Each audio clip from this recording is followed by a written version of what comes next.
The champagne tasted like nothing in my mouth as I watched them from across the room. My husband's hand, the one with our wedding band, rested casually on the small of her back. Just for a moment, professional, innocent, but long enough that I noticed. Long enough that anyone watching would notice. I wondered how many people in this crowded gallery opening had seen it before I did. Ethan laughed at something she said, his head tilting back slightly, exposing the strong line of his throat. It was his genuine laugh, the one I hadn't heard directed at me in months.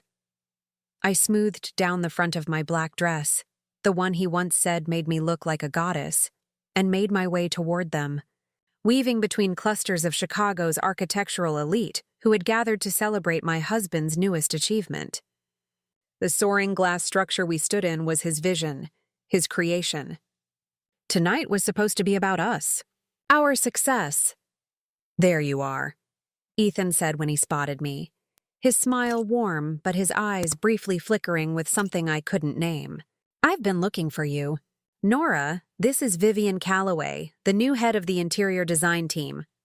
Vivian was striking, tall, willowy, with a sleek dark bob and intelligent eyes. She extended her hand, and I took it, noting her perfectly manicured nails against my own bitten ones. It's wonderful to finally meet you, Nora, she said, her voice melodic and assured. Ethan talks about you constantly. I smiled tightly. All good things, I hope? The best, she replied with a small laugh. Then she stepped forward and embraced me in what I could only describe as a power hug, the kind meant to establish dominance while appearing friendly.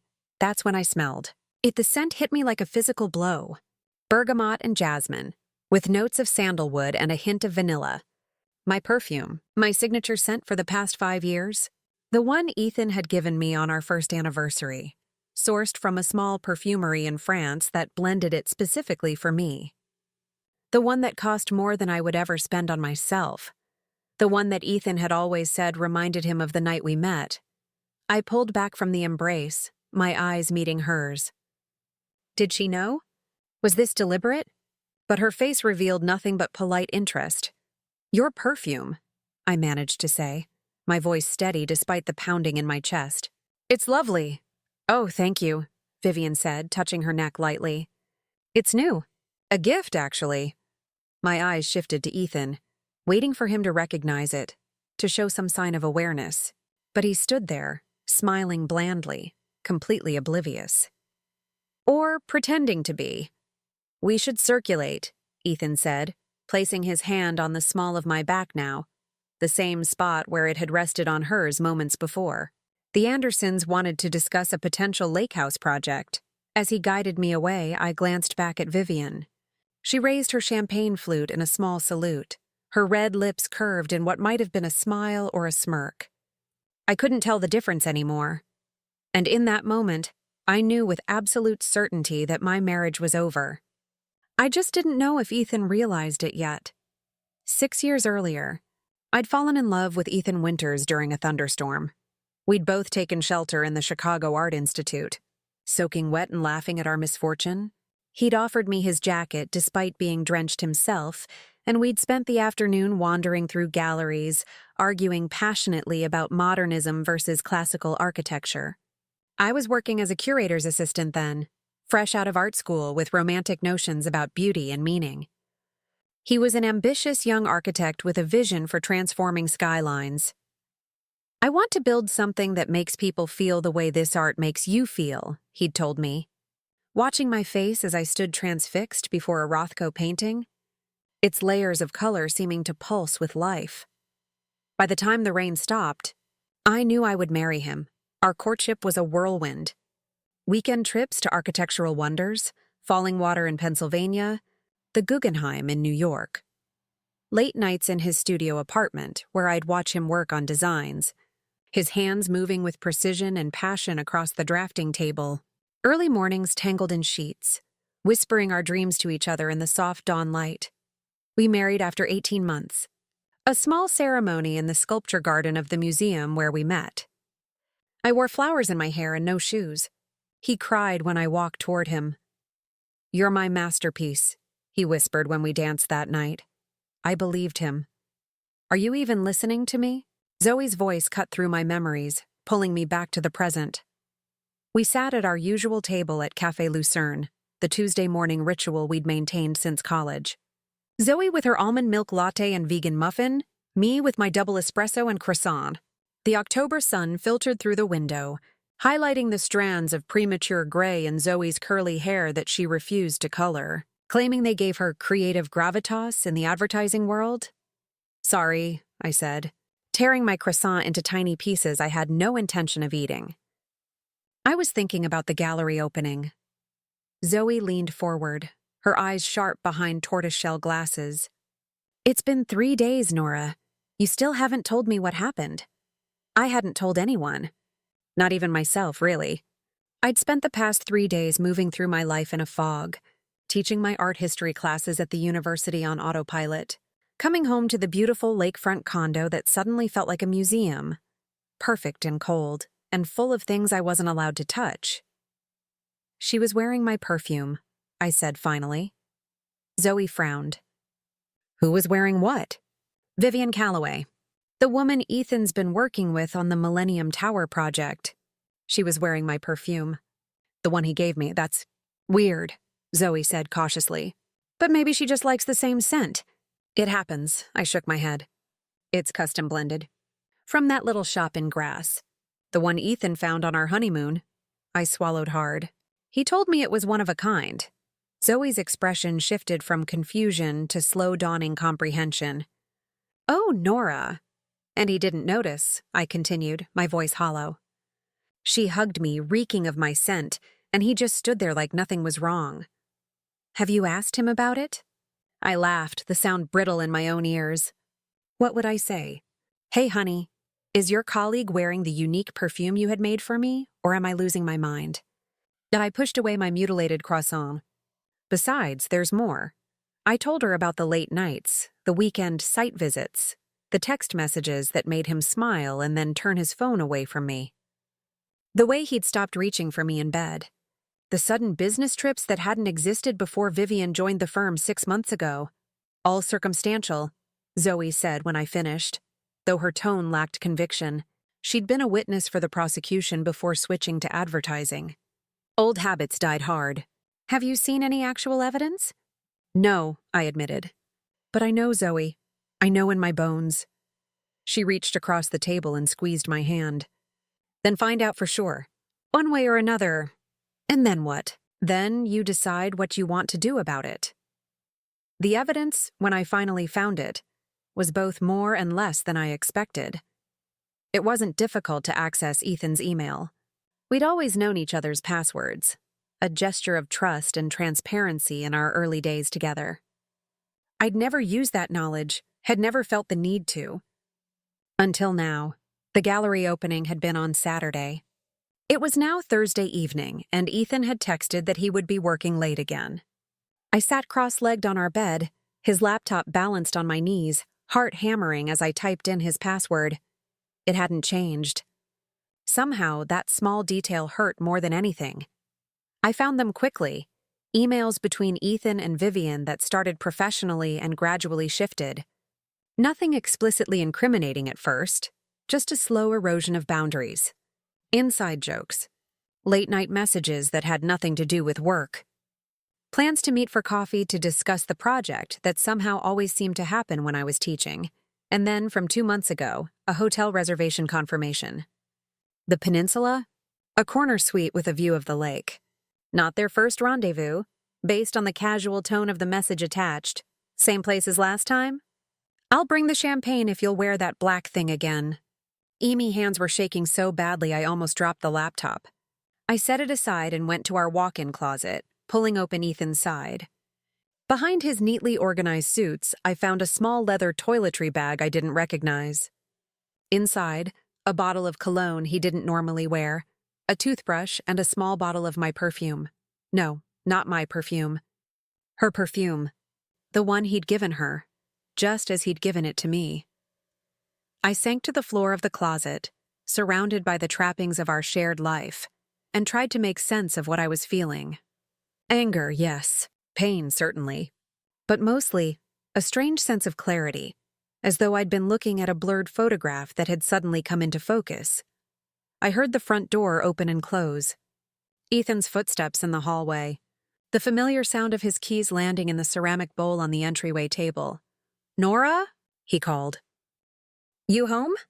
I stood up, smoothing down my clothes, and stepped out of the closet. "In here." He appeared in the doorway, his tie loosened, hair slightly mussed. He'd always been so handsome it almost hurt to look at him. Strong jaw, intelligent eyes, the kind of face that photographers love because it changes subtly with every shift of light and emotion. "Hey," he said, smiling. "I thought you had book club tonight." "It was canceled," I lied, watching his face. "Leanne's kid is sick." He nodded, accepting this without question. "I managed to get away early for once. Thought maybe we could order in, watch that documentary you mentioned." The ease of his deception was breathtaking. He'd gotten so good at it that it required no effort at all. I wondered when that had happened, when lying to me had become as natural as breathing. "Sounds nice," I said, my voice surprisingly steady. "I'm just going to take a shower first." In the bathroom, I turned the water as hot as I could stand it and stood under the spray, letting it pound against my skin. I reached for my bottle of perfume on the vanity shelf, the real one, mine, and held it in my hands, studying the elegant glass bottle with its handwritten label. Then I unscrewed the cap and poured the entire contents down the drain, watching the golden liquid swirl away. The Peninsula Hotel had a policy of absolute discretion. It was one of the reasons it was favored by celebrities, politicians, and apparently cheating architects. I sat in the lobby bar, a martini untouched before me, watching the elevator banks. It was Friday, just after 6 p.m. According to the email exchange I'd found, they always met on Fridays. Ethan would tell me he had client dinners, and I would pretend to believe him. I'd dressed carefully, a woman I didn't recognize staring back at me from the mirror.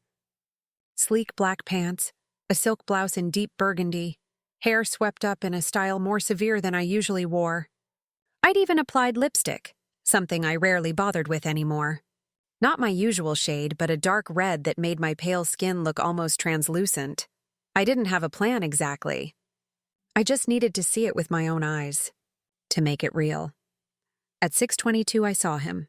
Ethan in his favorite charcoal suit, the one I'd helped him choose for client meetings. He crossed the lobby with the confident stride that had first attracted me to him, stopping briefly at the front desk before heading to the elevators. I waited 5 minutes, then 10.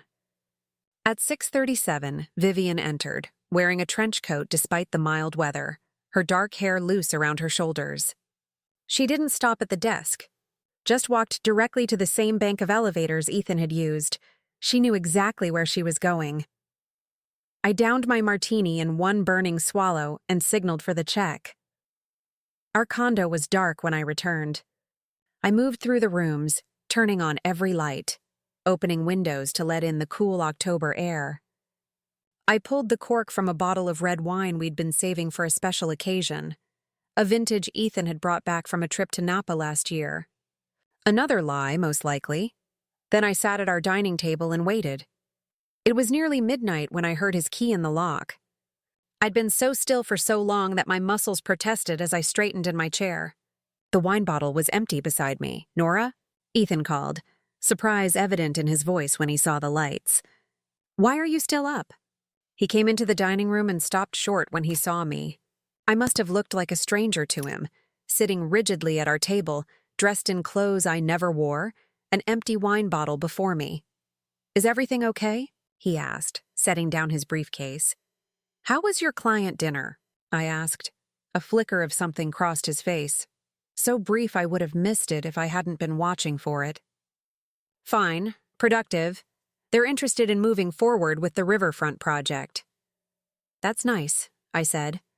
"What restaurant did you go to?" He hesitated just a fraction of a second. "Avec? We always take the West Coast clients there. They like the small plates concept." "Interesting," I said, tracing the rim of my wine glass with one finger. "Because when I called Avec earlier, they had no reservation under your name or the firm's." Ethan's expression hardened almost imperceptibly. It was under the client's name. What's the client's name, Ethan? Davidson. James Davidson.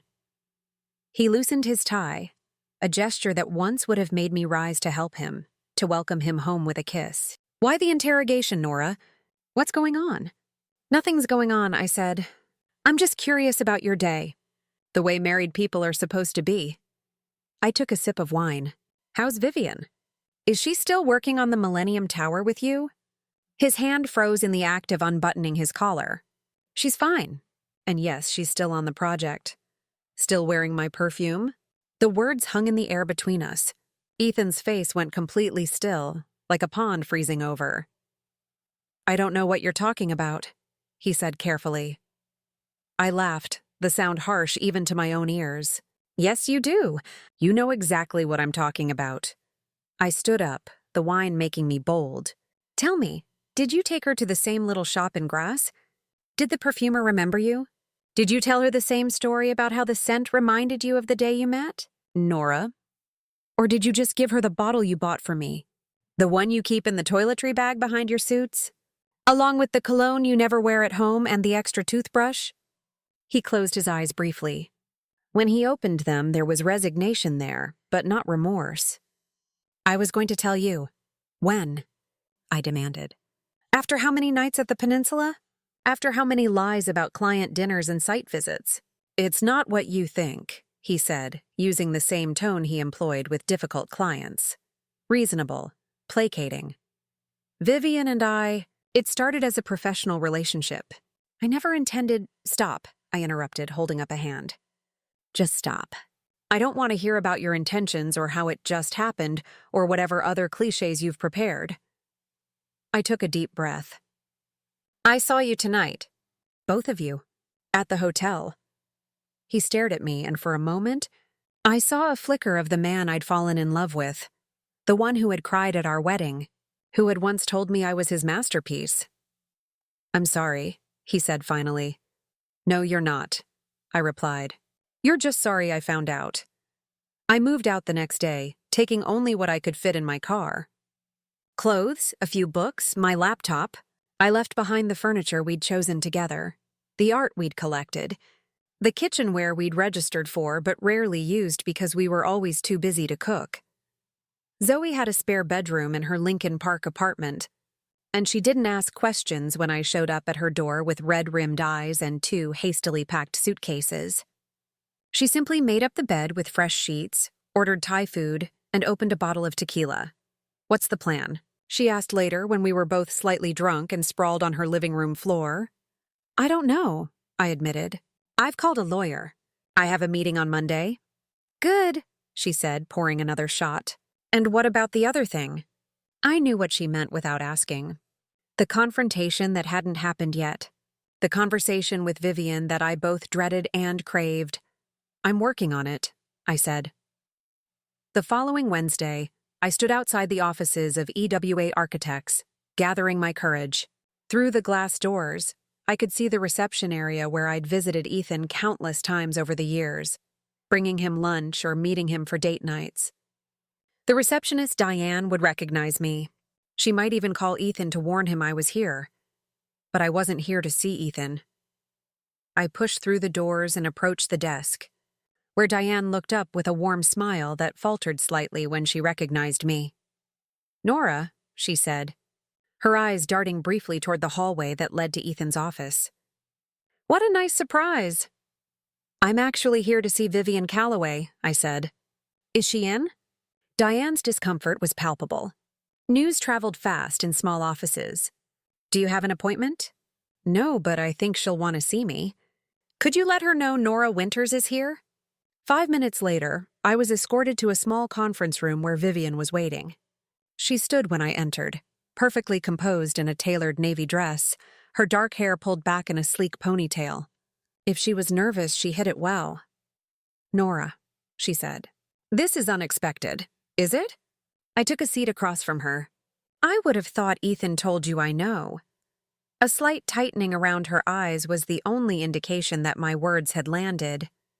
Ethan and I don't discuss his personal life at work. Just at the peninsula, then? Or his apartment. I moved out, by the way. You're welcome to the closet space. Something flickered across her face. Surprise, maybe.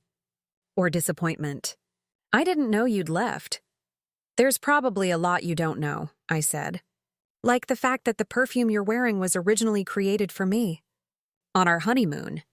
He told me it was unique, that the perfumer had created it to capture the essence of our love story. I leaned forward. Did he tell you the same thing?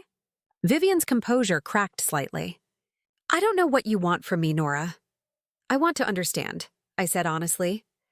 I want to know what was so irresistible that he would throw away 6 years of marriage.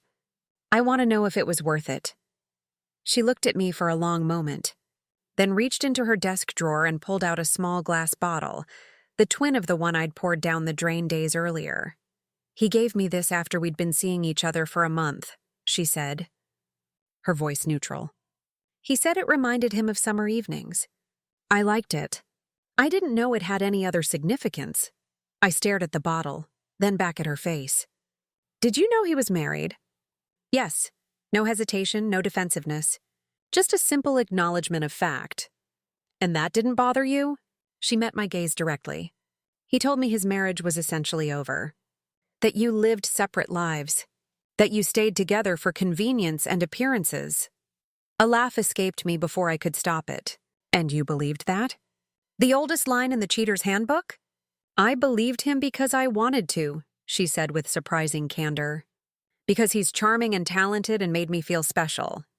Because he talked about you like you were a distant relative he was fond of but not in love with anymore. She pushed the perfume bottle toward me. You can have this back. I won't be wearing it again. I didn't touch the bottle. Keep it. I've already thrown mine away. I stood up. One more question. Did he ever take you to the Art Institute during a rainstorm? Confusion crossed her face. No, why? Just curious. I turned to leave, then paused at the door. For what it's worth, I don't think he was lying to you about our marriage being over. I just think it ended long before either of us realized it.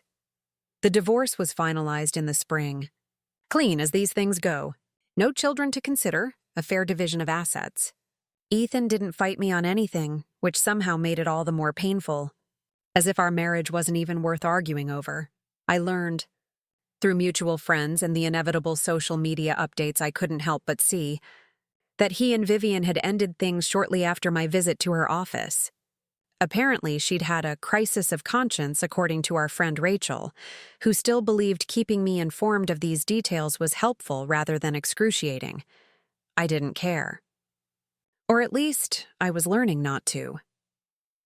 I found an apartment in Wicker Park, a third-floor walk-up in a converted factory with huge windows and wood floors that creaked when I walked across them at night. I adopted a cat, a cranky orange tabby from the shelter who preferred to sleep on my clean laundry rather than the expensive bed I bought him. I started teaching an evening class at the Art Institute, the psychology of space in modern architecture, which felt like both a reclamation and a letting go. On a warm evening in late May, I was walking home from the train station when I passed a small boutique I'd never noticed before. In the window display was a collection of small glass bottles, each with a handwritten label. A sign above them read, "Custom Scents, as individual as you are." I hesitated, then pushed open the door. A bell jingled softly, and a woman with silver hair and bright eyes looked up from behind a counter covered in botanical samples. "Hello?" she said with a smile. "How can I help you?" "I'm interested in a custom perfume," I said. "Something completely new." She gestured for me to come closer. "Tell me about yourself. What scents speak to you?" I thought about it. I'm not sure. I used to wear something with bergamot and jasmine, but it doesn't feel right anymore. She nodded understandingly. Sometimes our scent preferences change with our circumstances. Let's find something that represents who you are now. For the next hour, she had me smell dozens of different essences, noting my reactions to each. Some made me wrinkle my nose immediately. Others lingered pleasantly, evoking memories or feelings I couldn't quite name. "Interesting," she said, as she studied my responses. "You're drawn to grounding scents, vetiver, cedar. but also to unexpected bright notes like grapefruit and wild mint. It's an unusual combination. Complex. She mixed several samples, adjusting the proportions slightly each time, until finally she held out a small paper strip. Try this. I inhaled, and something shifted inside me. The scent was earthy and fresh simultaneously, with hints of spice and citrus that revealed themselves slowly, like a story being told in whispers. It's perfect, I said, surprised at the emotion in my voice. What do you call it? The perfumer smiled. That's for you to decide. It's yours alone. A week later, I was setting up for my evening class when I heard a familiar voice behind me. Professor Winters? I turned to find Ethan standing in the doorway of the classroom. He looked the same, yet somehow different, the way people do when you haven't seen them for months, as if they've been slightly redrawn by an artist with a similar but not identical style. Ethan, I said, my heart doing a complicated little dance in my chest. Not quite pain anymore, but the memory of it. What are you doing here? I saw the course listing, he said, gesturing to the syllabus I'd been arranging on desks. The psychology of space in modern architecture. It sounded like you. It is me, I agreed. But that doesn't explain why you're here.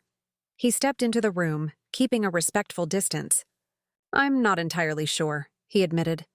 I was walking by, saw your name on the faculty board. I think I wanted to see if you're okay. I'm okay, I said, and was surprised to find it was true. Are you? He shrugged. Getting there. The Millennium Tower project is finishing up next month. After that, I'm taking some time off. Maybe travel a bit. That sounds nice. An awkward silence fell between us. Once, we had been able to talk for hours without running out of things to say. Now we were like strangers making small talk at a bus stop. You look different, he said finally. Good, different, happy. I nodded. I am, mostly. I gathered my lecture notes, suddenly aware of the time. My students will be arriving soon. Right, of course. He turned to leave, then paused. You smell different, too. Something caught in my throat. Yes, it suits you, he said softly. Then he was gone. I stood there for a moment, listening to his footsteps recede down the hallway. Then I touched the pulse point at my wrist, where I'd applied my new perfume that morning. My scent, mine alone. My students began to file in, filling the room with chatter and energy. I took a deep breath and turned to the whiteboard, writing my name in large, clear letters. Professor Nora Reynolds. Not Winters. Reynolds. My name. The one I'd been born with and had reclaimed. Good evening, I said, turning to face the class with a smile that felt genuine and strong. Today, we're going to discuss how the spaces we inhabit shape our understanding of ourselves, and how we can reshape those spaces to tell new stories. As I began my lecture, I caught a glimpse of my reflection in the window, a woman I was still getting to know, but one I was growing to like very much. She looked sure of herself, passionate about her subject. She looked like someone who had survived a storm and found herself stronger for it. She looked like me. And that wraps up today's story.